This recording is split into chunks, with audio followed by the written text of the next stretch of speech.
We're ready? Okay, thank you.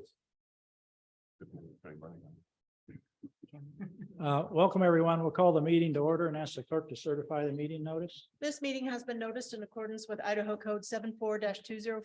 Clerk, call the roll, please. Councilmember Heller. Present. Councilmember Jacobs. Here. Councilmember Jorgensen. Here. Councilmember Page. Here. Thank you. If you join me in the Pledge of Allegiance.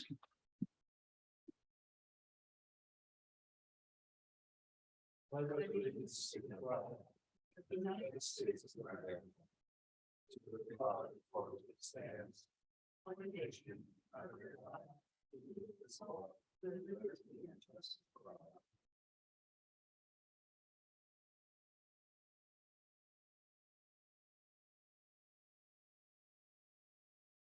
Next item is the consent agenda. Mr. Mayor, Yes. I move that we approve the consent agenda as formed. Second. Got a motion and a second. Any discussion on the motion? Hearing none, the clerk call the roll. Councilmember Heller. Yes. Councilmember Jacobs. Yes. Councilmember Jorgensen. Yes. Councilmember Page. Yes. Thank you. There's no special business this evening. We'll go down to item G1.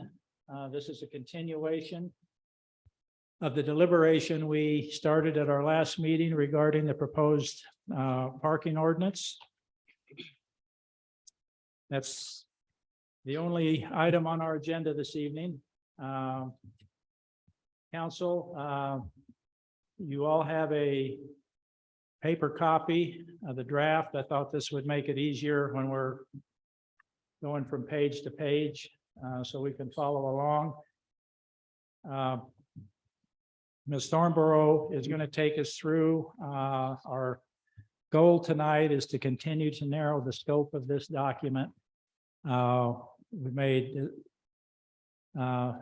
despite what it may have appeared last time, we actually made quite a bit of progress, and that's reflected tonight. So our goal is to continue to narrow the scope, and that is Ms. Thornborough takes us through this.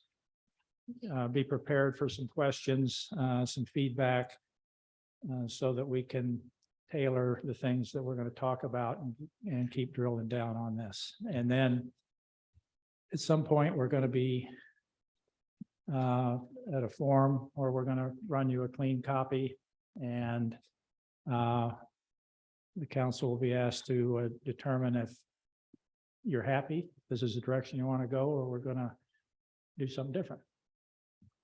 So also after this evening's meeting, the next meeting in which we will address the parking issue will be the first meeting in April. Spring breaks next week. Key staff members are going to be gone for the week with school-aged children, and makes it difficult to organize and then include everything we're going to talk about tonight in time for the next meeting. So that's just a little FYI. We're in the deliberative process now for those of you in the audience, so there won't be any public testimony tonight. We had several hours of that, and I think we know the feelings of most people that had an interest in chiming in on this. So with that, Ms. Thornborough, let's start. Thank you, Mayor and members of the council. What I might do is direct the council's attention to page 58, which is the staff report. And it goes through some updates and clarifications based on the council public hearings that were held on February 13th and 27th. And I can take the council through, as well as the public, kind of page by page, some of the clarifications and the updates. First of all, there is just a clarification that starts on that page 58 or page 2 of the staff report. There was a request of a summary of car sizes. There's a different compact, mid-size, and full-size cars that have been provided. And just a note that in Idaho, staff hasn't validated this information, but did pull from a source that indicated that 40.2% of the cars in Idaho are SUVs, 25% are cars, and 31.2 are trucks, and 2.2 are minivans. And then again, staff hasn't validated, but pulled a number of different full-size, mid-size, and compact cars and their dimensions. And it looks like a compact car, the largest typical width would be 6 feet, and the largest typical length would be 15.33 feet. A mid-size, the largest typical width would be 6.08 feet. And the largest typical length would be 16.33 feet. And for full size, the width is 7.3 feet, with the length being 22.16 feet. We seem to have something going on here. With that being said, there is this information in the council packet available online. The council has that available as well as a printed out copy, and I can continue regardless. And it does look like the TV over here as well as Zoom should be. Oh, it's still on, you think? Okay, all right. Yep.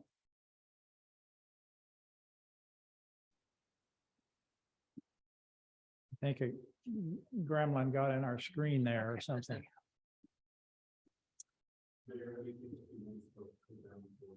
I see. Okay. Based on those meetings, the applicability 842 has been amended to apply only to new construction and substantial redevelopment rather than changes of use. And that's on page 76, about midway down through the page, or page 8 of the draft ordinance. And then on the next page, dimensions. Staff has left the table, but updated the table so that there's no smaller size than our adjacent jurisdictions. And the reason that staff is suggesting perhaps to leave the dimensional table is because currently in code, right now, the only dimension is for residential, and that's 10 by 20. And that results in a situation, if somebody is to request compact spaces, there can be some nebulous applicability there. There aren't any standards whether or not the parking space meets any sort of dimensions. And so it lends to staff going and looking at other jurisdictions and other codes that are outside of Garden City codes. And that's the only reason that staff has suggested perhaps maintain a table with dimensions. Any questions on the dimensions? These have been adjusted up from what we had before. Mayor, that is correct. And so in the recommendation, there were a few stall sizes that were smaller than neighboring jurisdictions or other codes. And based on the comments from the council and the deliberation noting that the size should not be reduced, that's why staff addressed it this way. And certainly we can address it back to the 10 by 20, but currently in code, the only dimension is for residential, and that's that 10 by 20 for 90 degree. It doesn't address different angled parking or compact parking whatsoever. Mr. Mayor. Yes. Director Thornborough, I just have a question about that. And for, I guess, the benefit of everyone here, can you take just a second to describe, I think anyone that's ever driven a car probably understands this, but what's the significance of the angle indications there in the table? Thank you, Mayor, Council President Page. The different angles will have different curb lengths or dimensions that would be applicable. And because if you're coming in at, say, a 45 degree angle to get your vehicle to fit is much different than if you're going to be parallel. The parallel parking, you would measure from the curve out the width versus an angle of the width. And then the length of the vehicle. And so the draft code does on the next page have a diagram on how to read that. And so that's page 78 or page 10, where there's the diagram from a sidewalk curb. And then what the difference, the stall width, the stall length, and the curb length would need to be presumably to accommodate both standard and compact cars.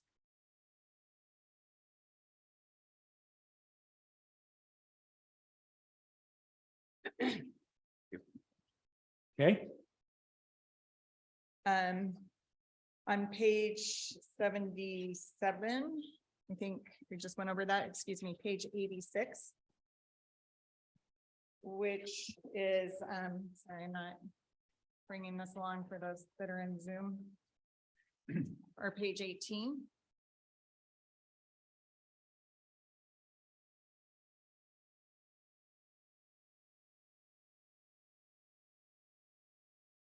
Staff understood based on the last two hearings and the deliberation by the council that the council did not want to reduce the current code's requirement for requiring 2 spaces and 2 or more bedrooms. And so staff is suggesting that the table can still be simplified. So there's still quite a bit of strike through, but currently it reads that an accessory dwelling would not be required to have parking. A studio and 1 bedroom would be required to have 1 space as well as 1 space that's covered. And more than 1 bedroom would be required to have 2 spaces with 1 space being covered.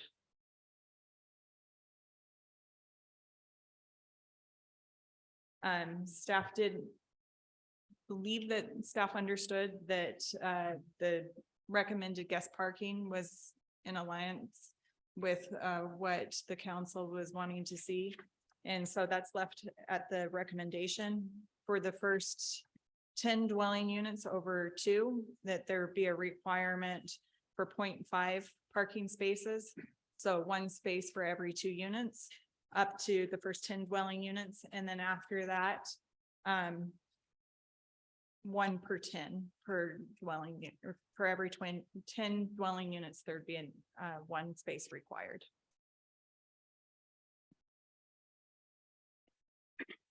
And unless I'm- anybody stops or excuse me. I'm interpreting the silence that you're absorbing this, or if you need to stop, let's stop. And if she's not expressing what we understood was the direction of the council. Mr. Mayor, Yes, Ms. Thornborough, I apologize, but could you direct me to table 8-4D-5, which I believe should be the mixed use table? Mayor, Councilmember Jorgensen on table 845. 18. Correct. -5. 18. Oh, 42, I'm sorry. I'm.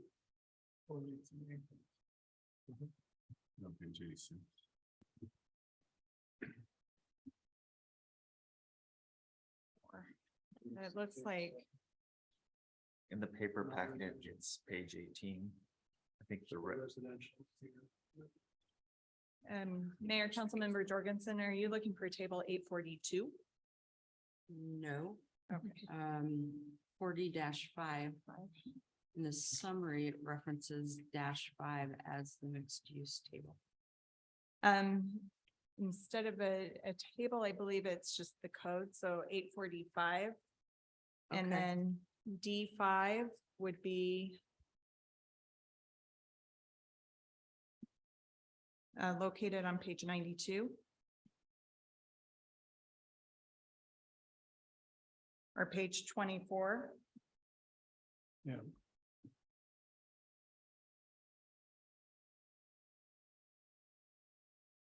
And it's number 5 that states sites with multiple uses If more than one use is located on a site, the number of required parking spaces shall be equal to the sum of the requirements of each use. So my confusion is on page 18 or page 86 in the packet. Under section 14, 8-4D-5. But then the table is actually labeled 8-40-2. Mayor, council member, that's correct. There are different sections, and then the tables don't necessarily match what section it's within. Okay, thank you.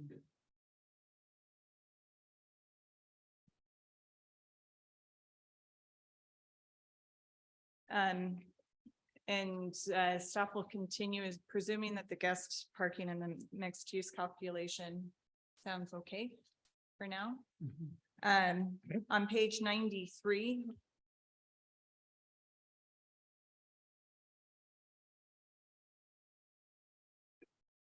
Excuse me, or page 25 of the ordinance. Based on the discussions, compact parking has been reduced to 30% rather than 50% under the recommendations.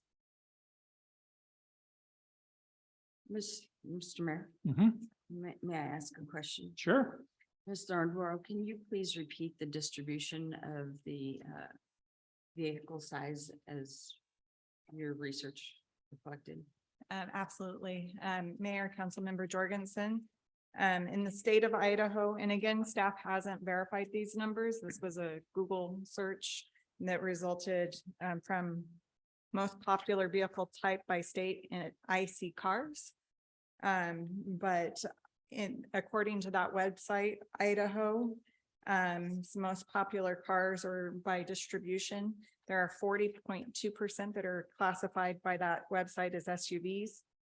25% as cars, 31.2 as trucks, and 2.2 as minivans.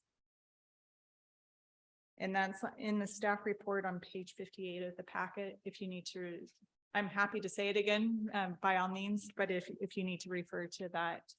And then following, there's a page and a half of different car types, different years. So specifically like Toyota Corolla 2023, 2000 Toyota Corolla, etc. On down.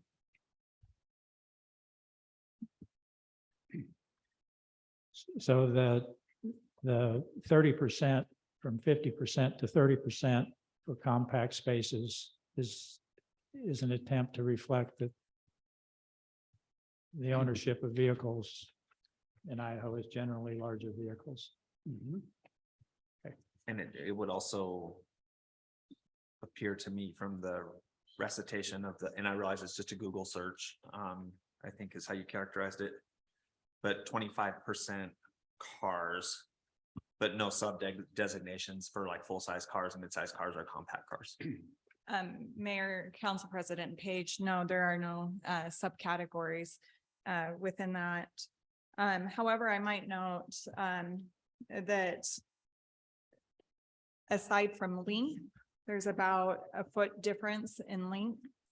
Really, the width of compact and mid-sized cars are very similar based on looking through what information we found online. Thank you. Mr. Mayor. Yes. Ms. Thornborough, so your staff determined that even 30% is still a generous allocation for compact. Mayor, Councilmember Heller, provided that IC Cars has correct data, that is correct. It would be still generous based on that equivalency.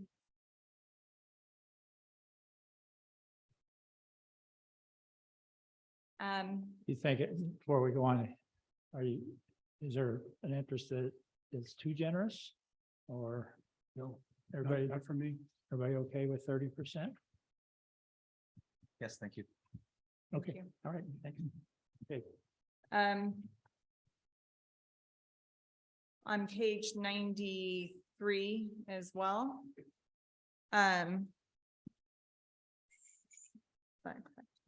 Well, let's move actually down to page 96, excuse me. Starting on page 93 is the equivalent parking adjustments. And there's been some slight rewording for clarification purposes on the equivalent adjustments. But no substance change. And then the table itself might require stepping through each method one by one. And that starts on page 96 or page 28 of the draft ordinance. And most parking codes have some level of a reduction category within them. As you may have seen through the reference documents that are on the web, also referred to in the city attorney's memo that's been provided.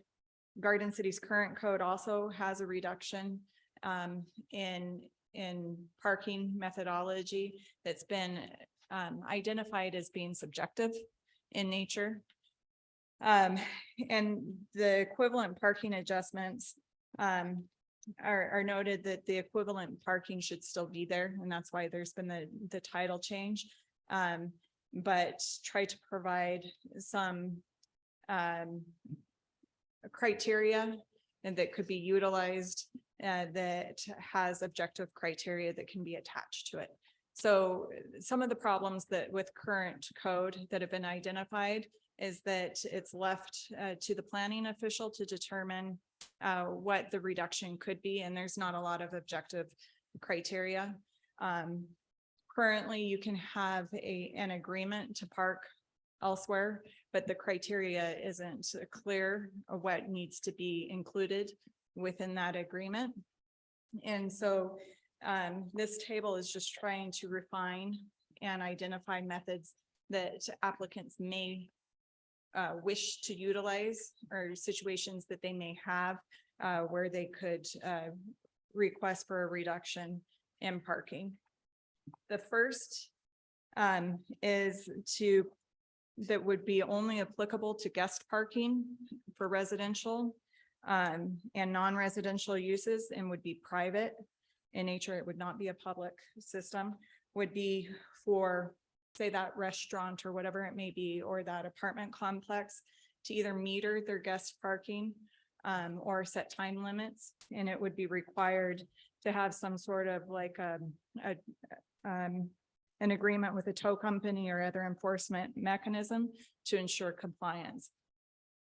And so the thought behind that is, if you have a structure that requires ongoing payment or has time limits, that the parking would be kept fluid. And again, this is private, not public. So this would be if you had a building that was either multifamily or mixed use or non-residential in nature.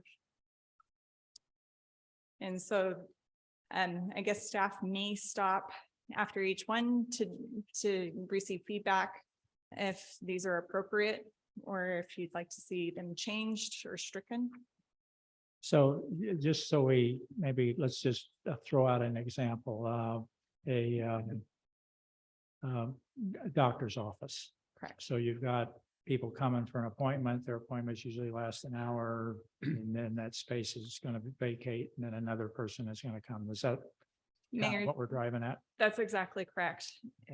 Where somebody might go to the doctor and then want to walk down the green belt and then go have a cup of coffee and stay parked on that private spot. And so that space isn't churning over. Or residents are utilizing their guest spaces within a multifamily, and so that space isn't turning over. And so this idea is to help facilitate that those spaces would turn over. Mr. Mayor, Yes. quick question. So when we had our meeting last time, one of the things that I brought up that it seems like having the table, the lots of tables and lots of uses, it was overly complicated. And was there a way to simplify it? And we had pointed to like Eagles Code, which was much simpler.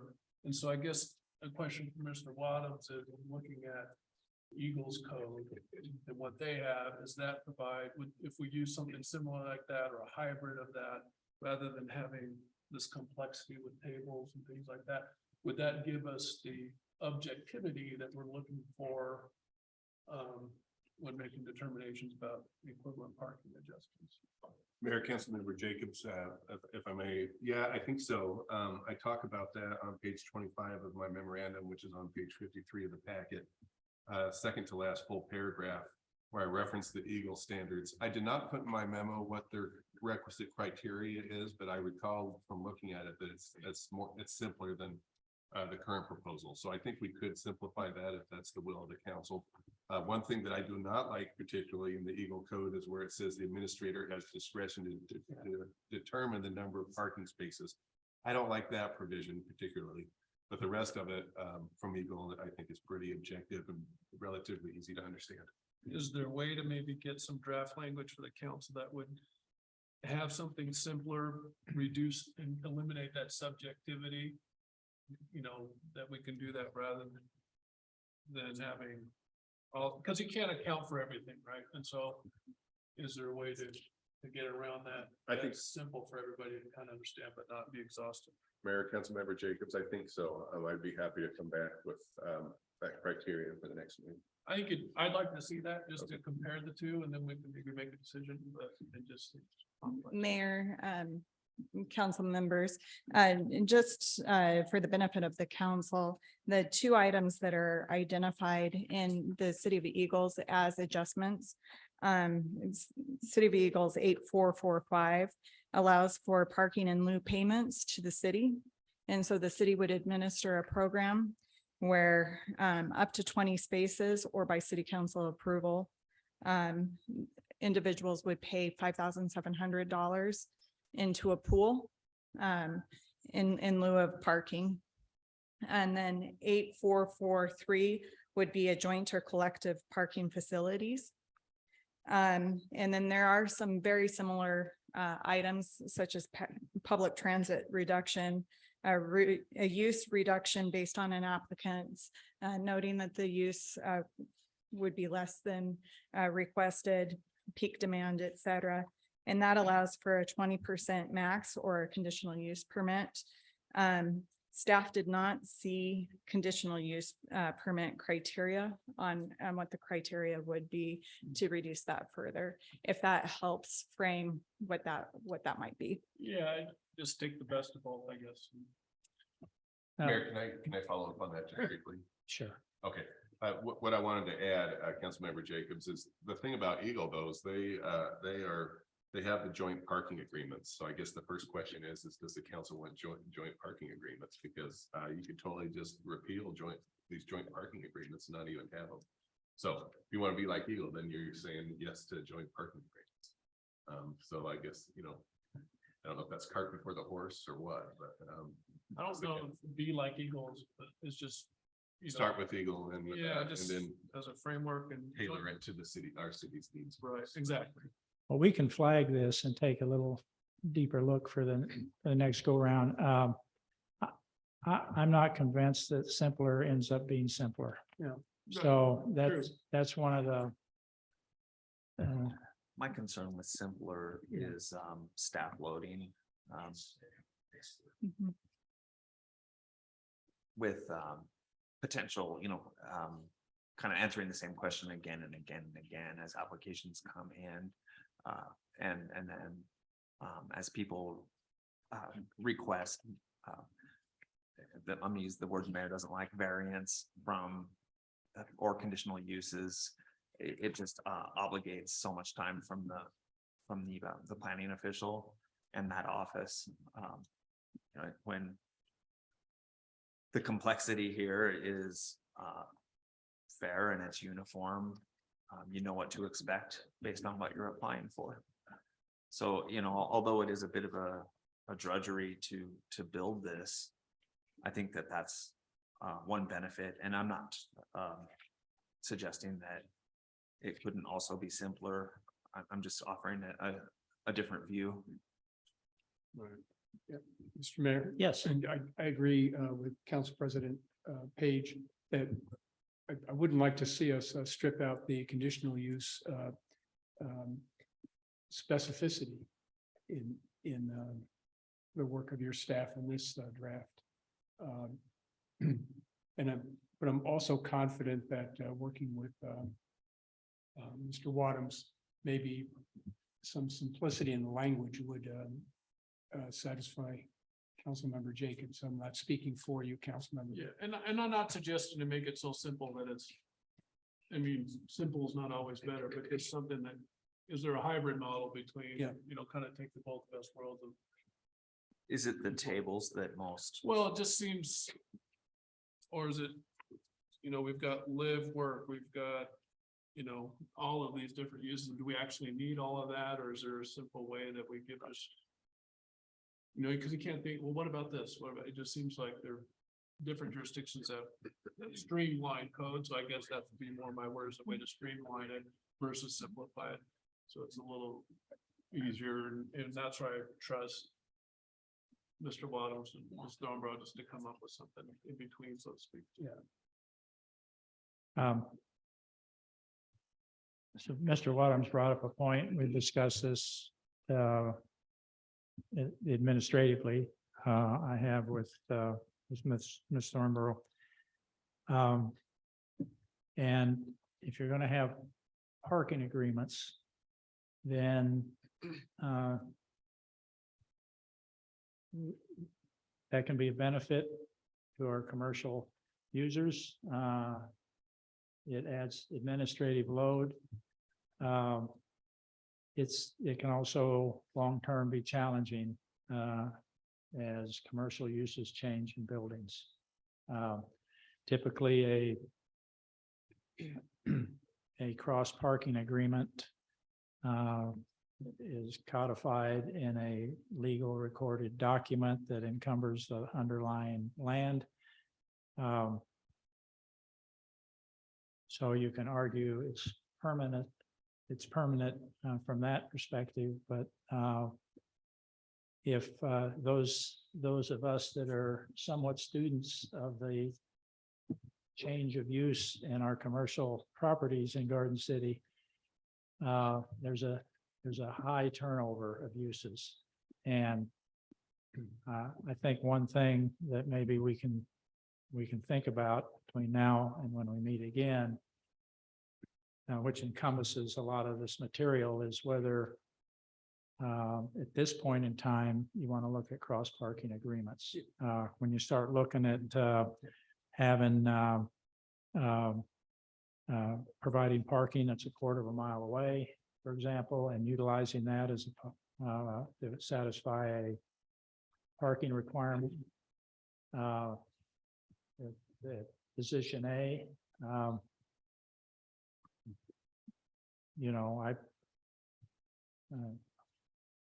quarter of a mile's what, 1,760 feet.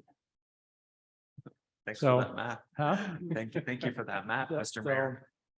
I don't know if the math is right or not, but it sounded pretty impressive there for a second. And Mr. Mayor, I would agree that I think, and I don't want to speak for the city attorney, but I do believe these agreements run with the land, not with the use.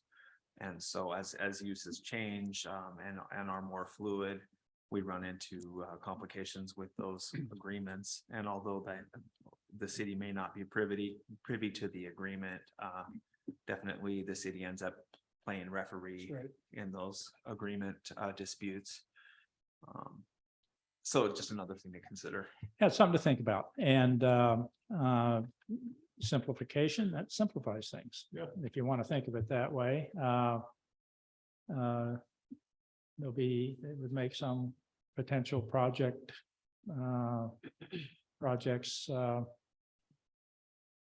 untenable too.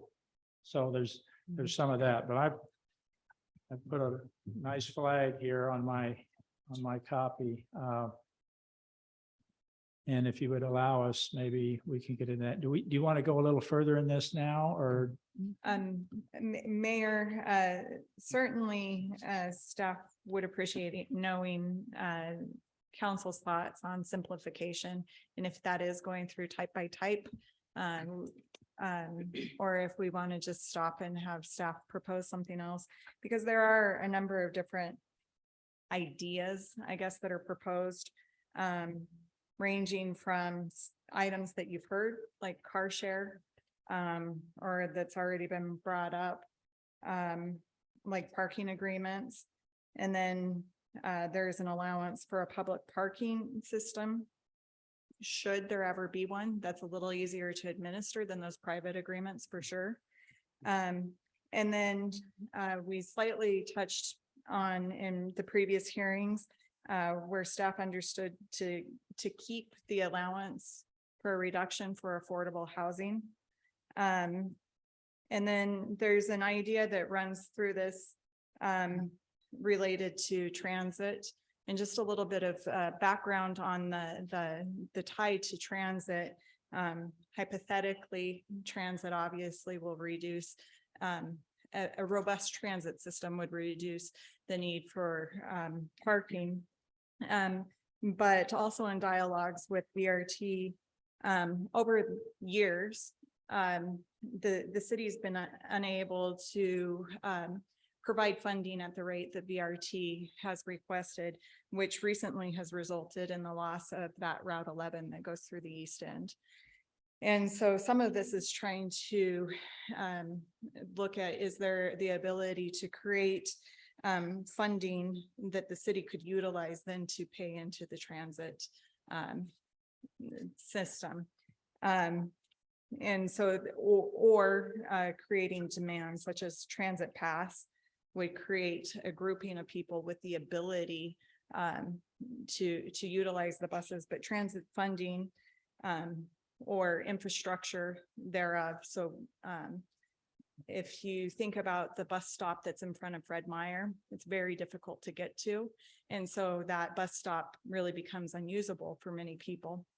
And if there were sidewalks that connected, that were safe sidewalks that connected to that stop, then that stop could be a lot more usable, which would defray operation costs for the transit facility to allow for more frequent services. Hypothetically, it's all hypothetical. Mr. Mayor, I don't mean to hijack Ms. Thornborough's presentation, but can I just interject? And I don't mean to get in the way of the deliberations either, but to me, does the council even want equivalent parking adjustments? Does the council even want parking reductions? Because if the council does not, then all that section goes away. So that's one of the fundamental questions. It is.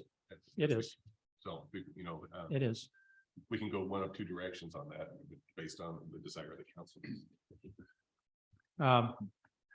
I think my point was, I'm not sure they're prepared to make that decision tonight. Maybe you are, but I think one of my goals is to zero in on, you know, we've got basic agreement on where we are to this point in the packet. And if we're going to spend some more time on something, it seems to me this issue of equivalent parking adjustments comes to play, because there's, I just made a note, and my apologies for not thinking about this before tonight, but might be interesting to get the Valley Regional Transit ridership data for Chinden and Glenwood, just for example, kind of to see where we are today. We don't have a comprehensive, robust bus system in the Valley. Without Idaho's one of two states that doesn't provide state funding for mass transit. And without that stable source of revenue that exceeds what the beneficiaries are, the cities in this case, it's not going to change dramatically. So that's just kind of a reality check. It's something that Valley Ride struggles with all the time on triaging their routes and getting the most bang for their buck out of the routes. But that's some data that that's not very hard to get as an example. But the only reason if you want to go through some of these, you can. It would just, if it would help you further your own study of whether you want to go down this parking adjustments road. I'm not sure that there's empirical data within our city limits to confirm or deny the validity of these adjustments. So that's a policy decision. Or the utility, Mr. Mayor. Not just the validity, but how practical are they? You know, I know what it's like on my street. I also know what I hear on a regular basis from my esteemed colleague, Councilmember Jorgensen on 42nd Street. So, so that's something I think. Can we put this in a box for the moment, maybe, and Mayor, if the council does not wish to have parking adjustments, I would presume that includes removing the parking adjustments that we currently have in place. that would be my presumption, and I'm not asking the council to make that decision at this point in time. I think the question for this point in time is, do you have enough thorough enough understanding of what the adjustments that are in here as a draft? Do you understand them well enough, or would you like to discuss them in case you have questions from Ms. Thornborough on what they are, how they would be implemented, and what level of effort it would take to evaluate them on an application? I do have a question, Mr. Mayor. Please go ahead. Yeah, let's Just on enforceability, can we talk about that for a minute? How does that happen? What prevents parties to the agreement or non-parties from abusing those spaces or using them for long-term parking or otherwise encumbering them in a manner that they were not intended? Mayor, Council President, and Page, like any portion of code, there is the ability for individuals to misuse. And the enforceability, we do have 2 code enforcement officers. And often we will see something that's been approved in an application that has perhaps changed further down the road that would make it non-conforming. Across the board of different types of application types, whether it be a subdivision application, a conditional use application. And depending on the criteria that's identified here, some could be very easily administered. Say the city ever decides to adopt a public parking system, the city would have direct access to see who's utilizing that or not. A private parking system, that would be much more difficult to administer. Whereas the city does review things like CCNRs, for example, and make sure that certain language is in there, but certainly those CCNRs can be amended over time, or could be not utilized in the correct way. And that would reduce enforceability. And there is a level of administration that can be missed there in that sort of thing. And so it really depends on the type of adjustment that's been proposed and who controls it. But to answer, hopefully to answer the question, we certainly in the application process could request the agreement, review the agreement, and then file the agreement. And then if something were to be egregious, we could certainly enforce upon that, noting that they're no longer in conformance with their approvals. Okay. if the council would indulge me, can we park this for just this moment and go on? I want to talk about the parking district component here, too, just in case there's a nexus between these in some way. And we can certainly, time permitting, come back. Everybody turning their pages, is that all right? Yes. Okay, all right. Mayor, if it assists anybody, the parking district is on 106 or 38 of the draft ordinance. And based on the discussion, instead of calling the parking district Stafford, why don't we just have parking zones or parking districts? Staff amended the parking district instead of saying parking benefit district to just being parking district.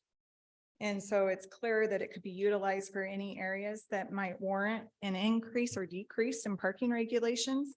And public parking measures are allowed, but not mandatory within the districts. And so say there's an area that wants an increase or a decrease in parking. Those boundaries and those regulations could be brought before the city to create a parking district. This is something we had quite a discussion on. I really like the latitude this would give us if you adopted something along this line to deal with certain isolated problems should they come up. For example, where either through signage or permits or whatever means you control on-street parking abuses. We've heard testimony from members of the audience out here that is keeping an eye on me, and we've heard testimony from another area of town just west of City Hall down here where we're concerned with people that don't live or work in the area, perhaps using street parking within a neighborhood in an effort to access an area that's outside the neighborhood. So how that would form would take some additional thought. But personally, I like the idea of having the enabling components in a parking code that would allow us to consider situations, that are more localized. Mr. Mayor, I agree, and thanks for dropping the term special. Janet. We did have a lot of feedback on that issue of people parking in residential areas where there were complications resulting. So I share your support for looking at that seriously, the parking districts.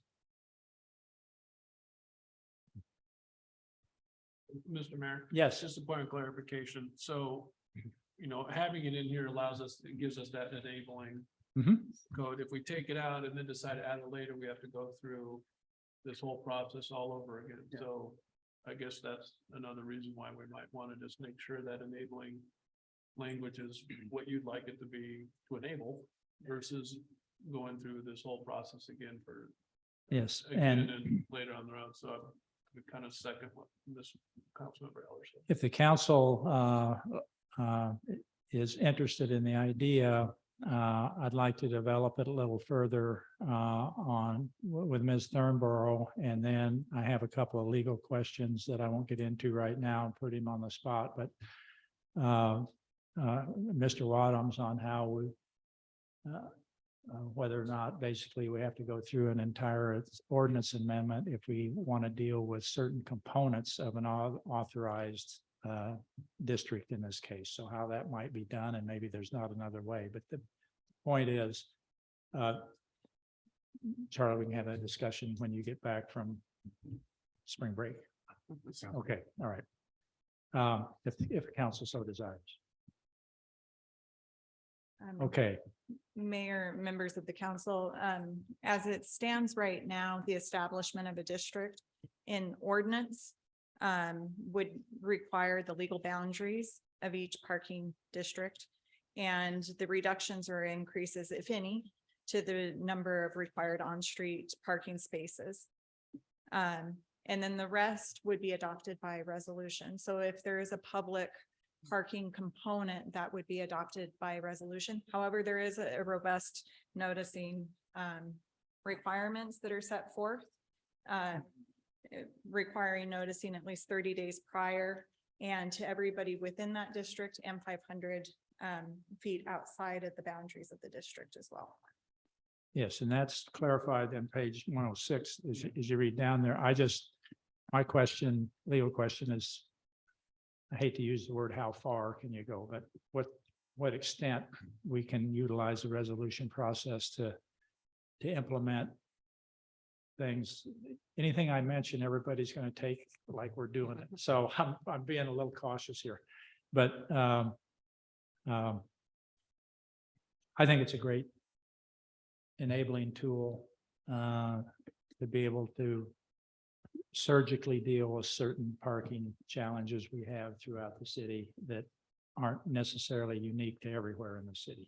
So, And Mr. Mayor, Yes. if I may, because you brought up the legal issue, I just want to make sure this council saw my legal analysis on the enabling legislation, starting on page 52 of the packet, going on to page 53. You could do it, you could take it or not take it. I think at some point in time, you're going to hear from Chief Allen, though, and it goes back to the old enforceability thing that I think you're going to need more employees to enforce that thing. So that's I've got some ideas on how we can do that. That I won't share at the moment because I haven't vetted them with the chief, but anyway. thank you, Senator. Okay. I'm reading that we can leave the parking district idea in. So what I'm gleaning from the hour I allocated to look at this, which we can extend if the council so orders, is the equivalent parking adjustments is the specific area of challenge that we need to take a look at and be prepared to deal with. Starborough, what am I missing?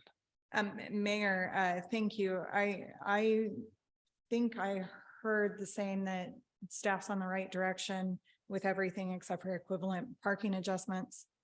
Council's wanting to see those simplified. Or Mr. Mayor, I think Or we remove. also talked to remove. I personally, just using, we don't always use Boise as an example, but having talked to some developers down there, they use Lusk, that area. I think I mentioned that last council where they had all these parking adjustments and the developers used every parking adjustment they could, and now they're under parked by 30% and they've got things like that. So there's something to be said about being careful with that. When it comes to affordable housing, I do believe we should have a parking adjustment for affordable housing.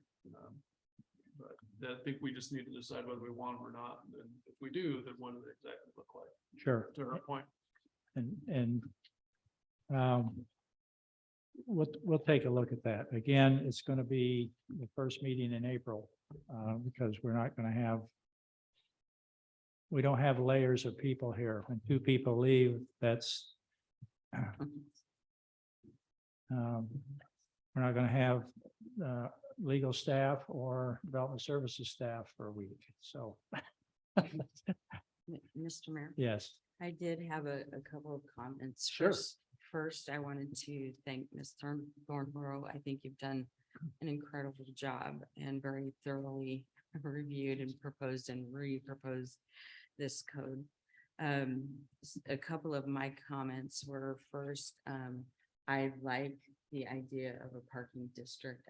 To your point, my perception is that allows us the ability to create some very specific rules.